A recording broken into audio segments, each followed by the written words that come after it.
What up, nerds? Shaboy! I'm Jared, and this is Changelog News for the week of Monday, November 27th, 2023. Our 6th annual State of the Log episode is right around the corner, and we need your help to make it extra special. Leave us a voice message with your favorite moments, your favorite guests, topics, or episodes from the past year. If your audio is used on the show, we'll hook you up with a free Changelog t-shirt. Brilliant! Submit yours at changelog.fm/SOTL. Once again, that's changelog.fm/SOTL. That's short for State of the Log. Okay, let's get into the news. 11D creator and former Netlify employee Zach Leatherman writes about the tension and future of Jamstack. Quote, some stakeholders and detractors have declared the Jamstack dead, in part evidenced by the recent shuttering of the Jamstack Discord, the discontinuation of Jamstack Conf as Netlify pivots toward the marketing term composable and a new conference under that name, and the end of the Jamstack community survey, end quote. Netlify coined the term, but it seems pretty clear that they are done with it. Where does that leave everyone else who is keen on building websites stacked with Jam? Zach thinks a post-Netlify Jamstack opens up opportunities to refocus the definition and strengthen the community with a broader group of leaders and stakeholders. I agree that a refocus is necessary. The term had been loosened to the point of meaning, I don't know what. What the French call a certain, I don't know what. If you agree with Zach and want to partake in the future of this once thriving, but perhaps propped up by ZERP-enabled marketing dollars community, join them by filling out the survey on thefutureofjamstack.org.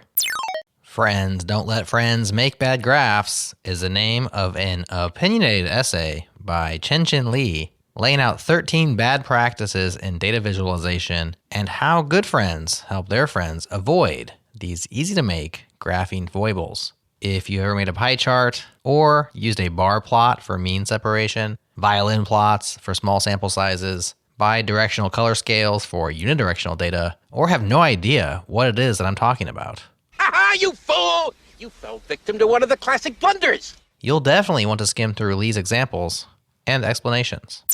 Laravel creator Taylor Otwell recently teased a new admin tool that is coming soon to GitHub, saying, quote, Laravel Pulse delivers at-a-glance insights into your production application's performance and usage.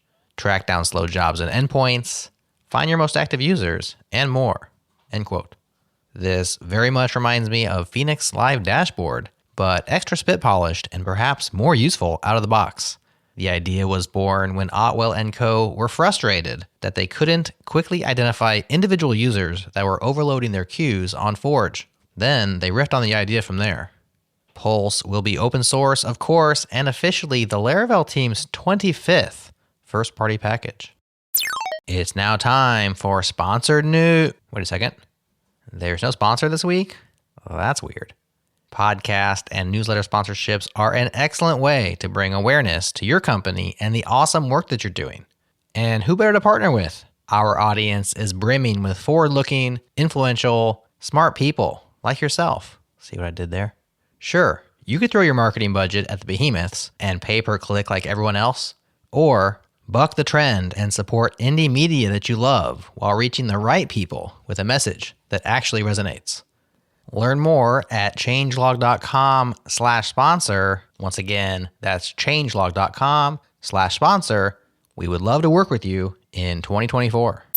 Max Chernyak has a theory that long refactors get a bad rap because most of them take far longer than we expect. The length leads to stress, an awkward code base, a confused team, and often no end in sight.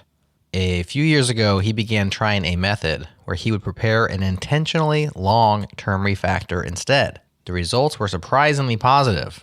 Max says, quote, long-term refactors involve the whole team from the beginning, which is one of their most powerful aspects. So far, I participated in about 10 big refactors using this method across 2 companies with at least 3 different teams, and I've yet to see it go wrong, end quote. He details the approach and its drawbacks so you can try it for yourself with eyes wide open.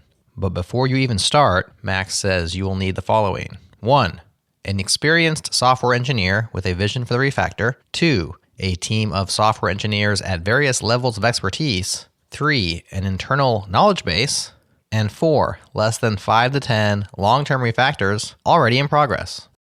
Spencer Baugh makes the case for more libraries and less services in our software stacks.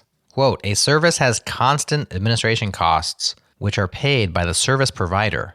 A library instead moves these costs to the user of the library. For any developer with limited resources, this means a library, where viable, can provide the same functionality to the user at a lower cost to the developer than a service. End quote.